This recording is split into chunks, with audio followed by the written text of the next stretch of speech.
Nigeria's National Emergency Management Agency is warning that fatalities caused by severe flooding in the country will increase in September and October, the usual peak period for rainfall. The floods have already killed more than 170 people and displaced hundreds of thousands more in Nigeria this year.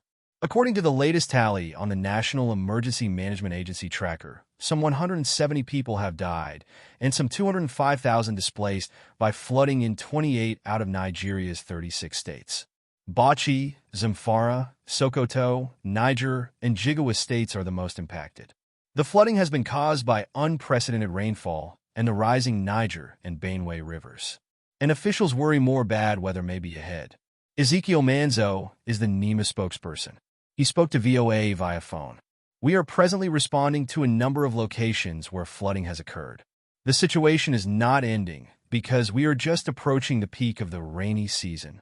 The incidents we're having are mostly in the northern part of the country, and from the reports available to us, River Benue is rising, River Niger is also rising.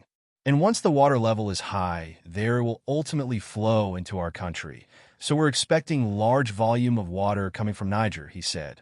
The floods have also washed away thousands of hectares of farmlands, compounding an already dire food security situation caused by widespread insecurity.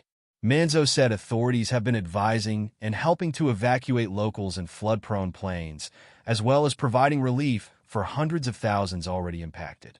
We are conducting assessments. We are increasing our awareness to sensitize the people to move immediately from the floodplains to avoid being washed away by the waters. The situation is still that of a threat, and people need to be aware and move out of the danger zone, he said. The Nigerian government estimates 31 states will experience severe flooding this year. In Jigawa, one of the most impacted states, authorities have been building embankments to reduce the impact of the flooding. State Governor Umar Namadi told Al Jazeera that the disaster is diverting crucial government funds. A lot of attention is being diverted to that area because you will need to save that situation. So, because of that, of course, a lot of government revenue will be lost. Not only that, a lot of extra expenditure will have to be incurred, said Namadi. In 2022, Nigeria recorded its worst flooding in a decade. The deluge killed more than 600 people and destroyed swathes of cultivated lands. Last week, the 2024 Global Report on Food Crises named Nigeria second among nations with the highest number of hungry people.